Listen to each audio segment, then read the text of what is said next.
Okay, good morning. ठीक, तो start करें। तो पहला क्वेश्चन आप लोगों से, जो मान के चलो when you will complete your degree, तो कंपनी में आपसे पूछा जाएगा कि why should I select you in my company, मैं आपको अपनी कंपनी में क्यों रखूं। तो क्या आंसर्स होने चाहिए हमारे पास में? सर किसी ना किसी को तो रखेंगे मुझे ही रख लो ऐसा? तो फिर हाँ, देखो यहां पर एक ऑर्डिनरी चीज लिखी हुई है और यहां पर लिखा हुआ एक्स्ट्रा ऑर्डिनरी। यदि हम किसी से भी पूछे कि भैया आपको क्या बनना है, ऑर्डिनरी कि एक्स्ट्रा ऑर्डिनरी ऑर्डिनरी पर्सन बनना चाहेंगे कि एक्स्ट्रा ऑर्डिनरी? ऑर्डिनरी। सर हम क्या थोड़ा सा आध्यात्मिक किस्म के व्यक्ति हैं, तो हम सामान्य व्यक्ति की तरह जीवन व्यतीत करना चाहते हैं। देखो ऑर्डिनरी और एक्स्ट्रा ऑर्डिनरी की बात करें तो एक्स्ट्रा ऑर्डिनरी में कौन आ जाते हैं? ओवर नहीं, यहां पर उसको एक्स्ट्रा ऑर्डिनरी को नेगेटिव तरीके से नहीं ले आओ, एक्स्ट्रा ऑर्डिनरी को थोड़ा सा पॉजिटिव तरीके से ले आओ, ठीक है ना। मतलब मैं बोलूं कि एक एवरेज स्टूडेंट और बेस्ट स्टूडेंट, तो क्या बनना चाहेंगे आप? तो ordinary student and extra ordinary student, है ना। एक्स्ट्रा ऑर्डिनरी ये एक खराब शब्द की कैटेगरी में नहीं आता है, ये एक अच्छी वोकैबुलरी की कैटेगरी में आता है। Extra ordinary, yes. जैसे हम किसी चीज का इंट्रोडक्शन देना है, यार ये ठीक है, ये थोड़ा सा एक्स्ट्रा ऑर्डिनरी है, तो एक्स्ट्रा ऑर्डिनरी कब बोलते हैं? जब नॉर्मल हम लोगों को देखते हैं और किसी को देखते हैं जिसमें कुछ एक्स्ट्रा क्वालिटीज हैं, they have something extra, yes और नो? तो what is the process to become the extraordinary to extraordinary? Ordinary to extraordinary मतलब मैंने कोई प्रश्न पूछा आपसे, आप उसके आंसर्स देने लगे। जैसे मैंने पूछा कि why should I select in my company, मैं आपको अपनी कंपनी में क्यों रखूं, तो आपके पास में क्या आंसर्स होने चाहिए? अभी तो पिन ड्रॉप साइलेंट था, जब ये क्वेश्चन पूछा गया तो that is ordinary. Extra ordinary कब होगा? जब आप इंटरव्यू में बैठे रहोगे, आप प्रश्न पूछोगे why should I join your company, मैं आपकी कंपनी को क्यों ज्वाइन करूं। लेकिन ये पूछने के लिए क्या करना पड़ेगा? ऐसे ही जाके पूछेंगे तो क्या बोलेगा, चल निकल यहां से बोलेगा कि नहीं? चलो आप लोगों से मैं कुछ पूछता हूं, आप लोग आंसर्स देना। ये खाली ग्लास है, ठीक, तो इसकी कीमत क्या होगी? मान के चलो मार्केट में खाली ग्लास लेने जाए हम, चाहे कोई भी हो, स्टील ग्लास कुछ भी हो, कितने की एक ग्लास कितने का मिल जाएगा हमको? चलो 30 से 40 रुपीज का हम मान लेते हैं। आज की डेट में वाटर जो है, पानी बिकता है ना मार्केट में, चलो मान लो ये पैकेज्ड वाटर है और ये उसी ग्लास में है। अब इसकी कीमत क्या होगी? हाँ, थोड़ा सा अमाउंट बढ़ जाएगा क्योंकि ग्लास प्लस वाटर है। क्या है? ग्लास प्लस वाटर है। अब मान के चलो फिर हम इसमें क्या भर देते हैं? मिल्क भर देते हैं। क्या भर देते हैं? मिल्क। अब क्या इसकी कीमत वही रहेगी? क्या क्या हो जाएगी? कितने? अरे सही सही लगाओ चलो 100 रुपए कर देते हैं हम, ना तुम्हारी ना हमारी हम खरीदने जाते तो ऐसे ही करते ना, है ना भैया, कुछ ऐसा निकाल लो जिसमें तुमको भी घाटा ना हो और हम भी ना लुटे चलो हम इसमें काम करते हैं, हनी भर देते हैं, शहद भर देते हैं। अब है, अरे पतंजलि की नहीं चाहिए भैया हमको चलो 200 रुपीज हो गया, ठीक। अब मान के चलो हम इस ग्लास में क्या भर देते हैं? सिल्वर, चांदी भर देते हैं। ग्लास है, उसमें क्या भर दिया हमने? चांदी। अब चांदी का रेट तो एग्जैक्ट नहीं पता किसी को, लेकिन फिर भी कीमत, ग्लास भर के चांदी है 50,000, इतना महंगा भी नहीं है चांदी।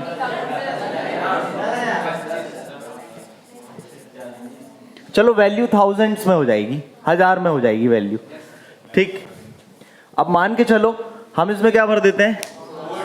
गोल्ड भर देते हैं। सोना, सोने वाला नहीं, हम इसमें क्या भर देते हैं? गोल्ड।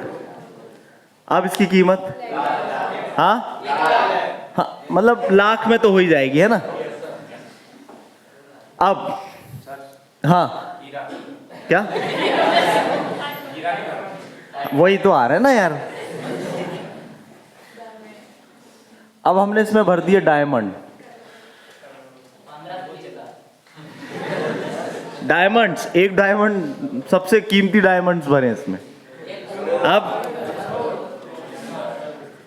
इसकी वैल्यू करोड़ में आ गई कि नहीं? यस और नो? तो ये एम्प्टी ग्लास है और ये क्या है? डायमंड भरा हुआ ग्लास है। अब ग्लास में जो भरा हुआ है उसके अकॉर्डिंग उसकी कीमत डिसाइड कर रहे हैं। आप ही बता रहे हैं ना, मैं बता रहा हूं क्या? आप ही लोगों ने बताई ना कीमत। तो यदि मान के चलो ये हम इंटरव्यूअर, आप सब इंटरव्यू में बैठे हुए हैं, इंटरव्यू लेने के लिए, देने के लिए नहीं, ये आपके पास में कैंडिडेट हैं, तो you will select diamond glass और एम्प्टी ग्लास। कौन सा ग्लास सिलेक्ट करेंगे? Diamond glass. क्यों? क्योंकि उसकी कीमत है, क्योंकि उसकी कीमत है। जिसकी कीमत होती है उसकी डिमांड ज्यादा होती है। यस और नो? मान के चलो आप लोग नॉर्मल हैं लेकिन आपकी गवर्नमेंट जॉब लग जाती है you are in a very good high class government job, तो क्या होगी? आपकी कीमत बढ़ जाएगी ना। लेकिन उसके लिए उसमें भरा क्या हुआ है? What you are filled with, आप किन चीजों से भरे पड़े हैं, वो वैल्यू रखता है कि during this journey of your degree आप क्या क्या चीजें अपने अंदर फिल कर रहे हैं। अब वो कई सारे सेगमेंट हो सकते हैं, ठीक है ना। Like there are different kind of segments, like discipline. Discipline भी लाना, अपनी पर्सनैलिटी में एक डिसिप्लिन को मेंटेन करना, ये भी एक पार्ट होता है इस वैल्यू को बढ़ाने का, जो आपको एक ऑर्डिनरी से एक्स्ट्रा ऑर्डिनरी बनाता है। हम अक्षय कुमार के कई बार स्पीच सुनते हैं तो वो क्या बताते हैं, हम हमेशा कितने बजे उठ जाते हैं? वो 4 बजे उठ जाते हैं। यस, हम और आप उठते हैं क्या? नहीं। We want that to be to extraordinary, but हम चाहते बस हैं, वो हमारे वर्क में नहीं होता है। और किसी एक दिन मोटिवेट भी हो जाए हम कि चलो उठना ही है, अलार्म भी लगा लेंगे, लेकिन फिर हम क्या करेंगे? फिर सो जाएंगे। फिर इसमें क्या आ जाता है? डिसिप्लिन के बाद में योर हेल्थ, क्योंकि एक कंपनी में सिलेक्ट होने के लिए health is also very important part. Yes और नो? आपके पास में 168 आवर्स होते हैं एक हफ्ते में। एक हफ्ते में कितने आवर्स होते हैं? 168 घंटे एक हफ्ते में होते हैं आपके पास में। आप बताओ इनमें से कितने आवर्स का यूज अपनी हेल्थ को देने के लिए करते हैं? कितने आवर्स एक हफ्ते में, कितने आवर्स जो है आप अपनी हेल्थ को देते हैं? वो अपने आप से पूछना है। That also increases your value, वो भी आपकी वैल्यू को इंक्रीज करता है। अब हेल्थ में कई सारे सेगमेंट आते हैं, that is physical health, mental health and social health. Physical, mental and, as a student आपको फिजिकल और मेंटल हेल्थ के लिए तो काम करना ही पड़ेगा। इफ यू मेंटली यदि आप डिस्टर्ब्ड रहेंगे तो how will you work to improve your personality? पहला हो गया डिसिप्लिन, सेकंड क्या हो गया? हेल्थ। तीसरा, जो आप स्टडी कर रहे हो, दैट इज ऑल्सो ना, आपकी वैल्यू किससे बढ़ी? आप एक अभी 12th पास बच्चे हैं तो आपके पास में 12th की एक डिग्री है, आपने डिप्लोमा या डिग्री करी तो आपके पास में एक चीज और आ गई। फिर इसके बाद में आप क्या करोगे? नेक्स्ट हो सकता है मास्टर्स डिग्री करें, या ड्यूरिंग दिस पर्टिकुलर टाइम आप इसी के चलते क्या करेंगे? कई सारी चीजें सीखेंगे। अब वो सीख कैसी हो सकती है? अब वो बुरी भी चीज सीख सकते हैं आप और अच्छी भी सीख सकते हैं। तो ये डिसाइड आपको करना है कि आप कौन सी क्लास बनना चाहते हैं, आपको क्यों सेलेक्ट करेगा कोई कंपनी में। जैसे हमने बोला कि why should I select you in my company, मैं आपको अपनी कंपनी में क्यों सेलेक्ट करूं। जब मैं एज ए स्टूडेंट की तरह था तो मेरे दिमाग में ये क्वेश्चन था कि मुझे कोई क्यों सेलेक्ट करेगा इन कंपनी, जब मैं बोलना भी नहीं जानता हूं, मुझे तो अच्छे से अपना इंट्रोडक्शन देना भी नहीं आता है, तो भाई मुझे कोई क्यों सेलेक्ट करेगा। अपनी कंपनी में क्यों रखेगा? अभी मुझे कोई स्टेज में बोल दे रहा है कि आओ बेटा कम एंड से समथिंग अबाउट योर सेल्फ, अपने बारे में कहें, तो मैं उतने ही में अपनी टेबल से जहां मैं बैठा हूं वहां से यहां तक आने में ही शर्मा रहा हूं, उठ ही नहीं पा रहा हूं मैं। और फिर जब स्टेज में आ गया तो बोल ही नहीं पा रहा हूं। सर बोलो, कुछ तो बोलो। अरे सर चलो अच्छा कुछ 2-4 लाइन सुना दो गाना गा के। अरे सर सर कहाँ गाना सर, इतने सारे लोग हैं। मतलब हद एकदम शर्माने की तो पूरी लिमिट पार कर दी। और ज्यादा कुछ बोल दो तो गुस्सा होने लगे, इरिटेट होने लगे। तो इस तरीके से नहीं होता है ना? तो ये चीज मुझ में भी थी कि भाई नहीं बोलना है, नहीं आना है। लेकिन नहीं आते तो आज यहां जहां खड़े हैं स्टेज में नहीं खड़े हो पाते ना। आप लोग क्यों सुन रहे होते मुझे और हंस रहे होते बार बार? है हाँ देखो रेचा के तो दांत ही बंद नहीं हो रहे। क्लोजअप करती लड़की क्यों? तो एक चीज हमेशा ध्यान रखना, छोटी छोटी सी चीजें। देखो मोटिवेशन से कुछ नहीं होता। यदि आपको मैं बोल दूं कि motivation it is just a one kind of mental diet. ये एक तरीके की एक मेंटल डाइट है। मोटिवेशन से आपको एक आइडियोलॉजी मिलती है, एक सोच मिलती है कि हाँ मुझे कुछ करना है अपनी लाइफ में। लेकिन आप नहीं करेंगे तो उससे ज्यादा डिमोटिवेट हो जाएंगे आप। बहुत ज्यादा मोटिवेशन भी आपने सुन लिया लेकिन आप कुछ कर ही नहीं पाएंगे। तो वो जब अब उसके बाद जो डिमोटिवेशन आने वाला है वो उससे भी खतरनाक आएगा। ठीक? तो क्लासेस को कंटिन्यू करना है आपको यदि आप सीखना चाहते हैं तो कुछ लाइफ में। क्लासेस हो रही हैं, अच्छी बात है। नहीं हो रही है तो अपना एक अच्छा ग्रुप बनाएं, उसमें ग्रुप डिस्कशन की आदत डालें, किसी टॉपिक में डिस्कस करने की आदत डालें। लास्ट टाइम आपने जो पढ़ा उस चीज को प्रैक्टिस करें, क्योंकि दुनिया नतीजों को इनाम देती है, कोशिशों को नहीं। यदि नतीजे दोगे, रिजल्ट्स को रिवॉर्ड्स मिलता है, कोशिशों को नहीं। ठीक है ना? कि सचिन तेंदुलकर तो कितने बार 99 पे आउट हुए। नहीं यार सचिन तेंदुलकर हैं गॉड ऑफ क्रिकेट, चलो उनको शतक ही घोषित कर देते हैं। नहीं, हम उसको शतक तभी बोलेंगे जब वो 1 रन और, नहीं तो वो 99 ही कहलाएगा। क्या कहलाएगा? 99। तो स्टोरी समझ में आई? क्या पर्पस था इस स्टोरी का बताने का?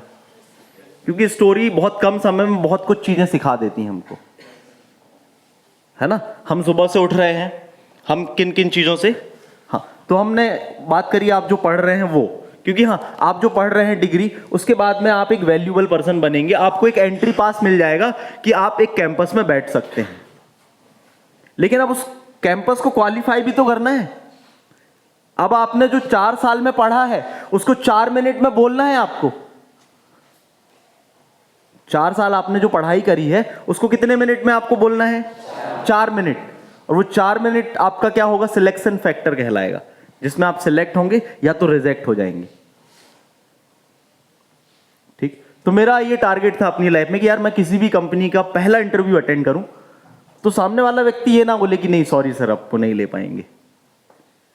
तो अपने आप आपको लगेगा नहीं यार ऐसा एक कंपनी में जाने के लिए मुझे क्या क्या चीजें सीखनी चाहिए, क्या करना चाहिए। तो आपके दिमाग में सबसे पहले आएगा कि एक क्लास में छोटी सी भी चीज सिखाई जाए तो मुझे उसको बहुत अच्छे से समझना है कि जो चीज मुझे टीचर बता रहे हैं मैं उसको यदि इंटरव्यू में बैठूं तो उसको कैसे बताऊंगा, यदि मैं इसी चीज को एग्जाम में बताने बैठूंगा तो कैसे बताऊंगा। ठीक है ना? इसी चीज को जब मैं नोट्स बनाऊंगा तो कैसे नोट्स बनाऊंगा। ये एक आइडिया तैयार होता है दिमाग में। क्लासेस जब आप अटेंड करते हैं तो वो आइडिया यहीं से स्टार्ट होते हैं, जब आप चीजों को सुनते हैं। ठीक? और फिर इसके बाद में एक और सेगमेंट आता है कि योर कंपनी मतलब आपके साथ कैसे लोग हैं। मैंने एक बुक पढ़ी थी the monk who sold his Ferrari, robin Sharma उसके राइटर हैं। उसमें एक बात बहुत अच्छी लगी मुझे कि आप आज जो हैं आप 5 साल बाद क्या होंगे वो 2 चीजों पर निर्भर करता है। पहली, आप कौन सी चीजें पढ़ते हैं। दूसरी, आप किन के साथ रहते हैं। ठीक है ना? आप जो हैं आप उन 5 लोगों का एवरेज हैं जिनके साथ आप रहते हैं। ठीक है ना? तो if you have a bad company तो एंजॉय योर ऑन कंपनी, अपनी खुद की कंपनी को एंजॉय करो। If you are not able to enjoy your own company it means that you are with the bad company. समझ में आया? क्या समझ में आया? यदि आप अकेले रहकर भी एंजॉय नहीं कर पा रहे हो, it means that you are with bad company. There is a need to fill something. There is a need to fill something. तो इस पूरे सेगमेंट में आप जब कंप्लीट करोगे अपनी डिग्री, तो आप, कई लोगों का हो सकता है कि गोल डिसाइडेड हो कि नहीं, पढ़कर ये करना है मतलब करना है. यस?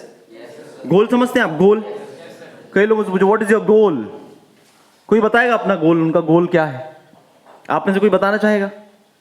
Is there anyone? हाँ, व्हाट इज योर गोल? लक्ष्य, आपका लक्ष्य क्या है अपने जीवन में? हाँ,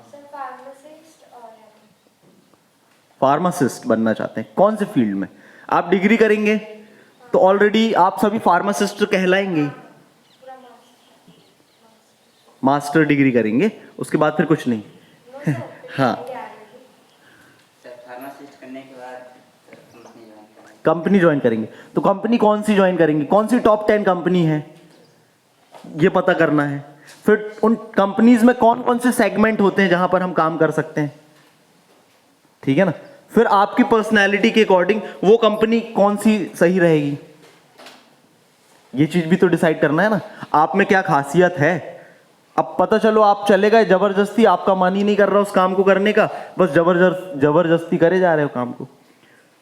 तो लाइफ में उस चीज को भी ढूंढना जिसको करने में आपको मजा आए.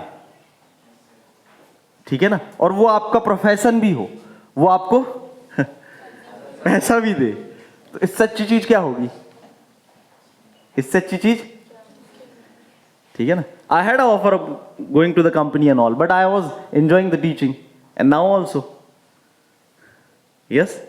तो उस काम को फाइंड आउट करना कि भाई आप क्या करने में आपको अच्छा लगता है. ऐसी कौन सी चीज है जिसको करने में यू विल फील गुड, जिससे आप अपना घर भी चला पाओ और खुद का खर्चा भी चला पाओ. है? यस और नो? और उसके लिए आपने मेहनत भी करी हो. तो ये चीज कौन डिसाइड करेगा? बैठो, है ना? कई लोगों से पूछता हूं कि भैया आपका गोल क्या है. क्या पूछता हूं मैं? आपका गोल क्या है? तो बोलते सर हमारी जिंदगी गोल गोल है. देयर इज नो गोल. हमारी जिंदगी गोल गोल, कोई गोल ही नहीं है सर. बस जिंदगी हमारी पूरी गोल गोल है, घूमे जा रहे हैं, घूमे जा रहे हैं, घूमे जा रहे हैं. ठीक. तो कभी क्लास लेंगे गोल से रिलेटेड कि हाउ टू डिसाइड गोल. ठीक. आपका एजुकेशनल गोल क्या है? आप कितना पढ़ना चाहते हैं अपनी लाइफ में, मतलब डिग्रीधारी कितना बनना चाहते हैं. फिर आपका इंटेलेक्चुअल गोल, आप मेंटली कितने इंटेलिजेंट होना चाहते हैं. कि आपसे कभी कोई आंसर पूछे तो आप ये ना बोले अरे नहीं पता है. ऐसा नहीं होना चाहिए. जब आपसे कभी कोई प्रश्न पूछे, कोई अपनी समस्या का समाधान पूछे, तो आपके पास में सॉलिड आंसर्स होने चाहिए कि हाँ ये चीज आप कर सकते हैं, ये आप कर सकते हैं. ठीक है ना? आप रोड छाप किसी चलते व्यक्ति से पूछेंगे क्या, भैया अब मैंने फार्मेसी कर ली, अब मैं क्या करूं? पूछेंगे क्या? आप किससे पूछेंगे? जो कोई कंपनी में एक अच्छी पोजीशन में है, या आपके टीचर्स हैं, या जो आपके कोई ब्रदर या सिस्टर किसी कंपनी में, आप उनसे पूछेंगे ना, है ना? तो आफ्टर कंप्लीटिंग योर डिग्री, जब आप अपनी डिग्री कंप्लीट कर लेंगे, तो आपके पास में 5 ऑप्शन होना चाहिए कि सर मेरे पास में ये कंपनी के 5 कंपनी है, ये बेस्ट कंपनीज हैं, इनमें से कौन सी कंपनी को मैं ज्वाइन करूं. तो ज़्यादातर बच्चे क्या करते हैं, पढ़ने के बाद में खुद ही ऑप्शन हो जाते हैं कि सर अब मैंने डिग्री कर ली, अब मैं क्या करूं? अब मैंने डिग्री कंप्लीट कर ली, अब मैं क्या करूं? एंड जो सबसे ज़्यादा जो स्टूडेंट फेस कर रहे हैं आज के समय में, वो क्या है? वो यही है कि वो इंटरव्यू फेस ही नहीं कर पा रहे हैं. दे आर नॉट प्रिपेयर्ड, या प्री प्रिपेयर्ड नहीं है इंटरव्यू के लिए. They are not pre prepared. तो देखो, हमने यहां पर लिखा ह्यूमन. ठीक है भैया, जन्म लिया है तो ह्यूमन तो है ही हम, गॉड गिफ्टेड. फिर ह्यूमन बीइंग भी हैं हम. ठीक है, human being is just human प्रजाति हैं हम. लेकिन अब एक और शब्द आ गया, ह्यूमन रिसोर्स. ह्यूमन बीइंग तो हम हैं ही, ह्यूमन रिसोर्स क्या होता है? ह्यूमन रिसोर्स का यूटिलाइज किस लिए होता है? कोई भी चीज जब रिसोर्स है ना, इंडिया कई चीजों का रिसोर्स है, अदर कंट्री से कई चीजों का रिसोर्स है. जैसे अदर कंट्री से कई सारे जो आपके इलेक्ट्रिक गैजेट्स आप लोग यूज करते हैं, वो क्या पूरे हमारा उसका रिसोर्स भारत में ही है क्या? अदर कंट्री से आ रहे हैं और बहुत ज्यादा बिक रहे हैं मार्केट में। भले आप चिल्लाते रहो बायकॉट करो, ये करो वो करो, लेकिन that is the part daily life का बहुत इंपॉर्टेंट पार्ट सेगमेंट बन चुका है, तो वो एक बहुत बड़ा रिसोर्स जनरेट कर दिया है। तो हम लोग ह्यूमन बीइंग हैं, हम ह्यूमन रिसोर्स कैसे बनेंगे? ह्यूमन रिसोर्स मतलब इसको सिंपल तरीके से बोलना तो हमारी डिमांड कैसे बढ़ेगी as a personality, as a person, how we will be the demanded person. आ रहा समझ में? इतने सारे लोग हैं ना, लेकिन how will you become demanded person in upcoming time? Competition इतना है। तो ये क्वेश्चन हमेशा अपने आप से दोहराना कि why should I select you in my company. सामने वाला यदि कोई पूछता है कि मैं आपको अपनी कंपनी में क्यों रखूं, तो इसके लिए क्या होगा, कई सारी कॉलेजेस में एक्टिविटीज होती हैं, इवेंट होते हैं, तो उसमें पार्टिसिपेट करें बढ़ चढ़कर, ठीक है ना।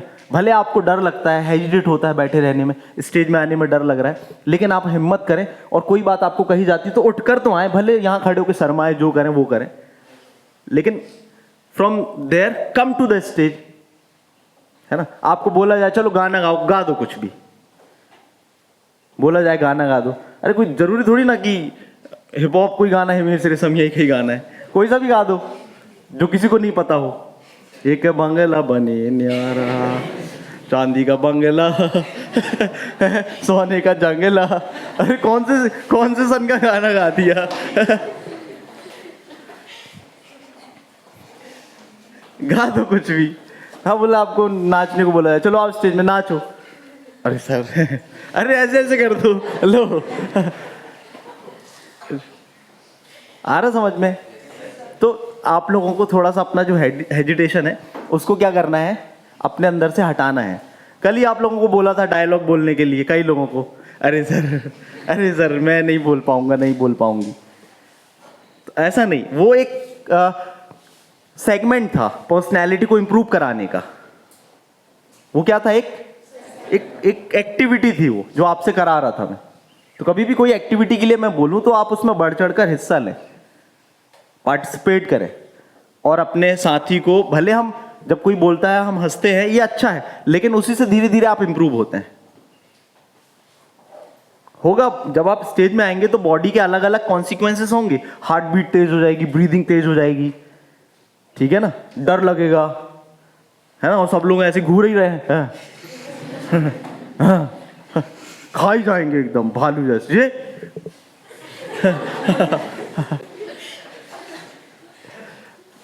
ठीक है ना। तो देयर आर डिफरेंट सेगमेंट्स होते हैं, लाइक फिर उसके बाद में हम बात करें कम्युनिकेशन स्किल को इंप्रूव करना, like gazing, talking, communication with the people, talking with the people, become the familiar with the people, कई सारी चीजें होती हैं। फिर टोन के ऊपर भी काम करना है, जो टोन होती है हमारी, टोन समझते हैं ना।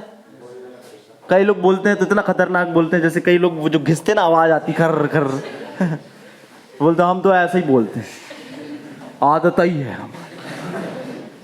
अब किसी को अच्छा लगे तो ठीक, ना लगे तो ठीक, नहीं, इसका बहुत वैल्यू होती है, जो आपकी टोन होती है, टोन की बहुत वैल्यू है, ठीक। यदि मान के चलो आपको मधुमक्खी के छत्ते से शहद निकालनी है, मधुमक्खी के छत्ते से क्या करनी है, शहद निकालनी है, तो जाके क्या करोगे, लात मार दोगे शहद मिल जाएगी ना, नहीं मिलेगी, मिल तो जाएगी, साथ में क्या होगा, मधुमक्खी का प्यार मिलेगा, और प्यार पाके आप फूल जाएंगे।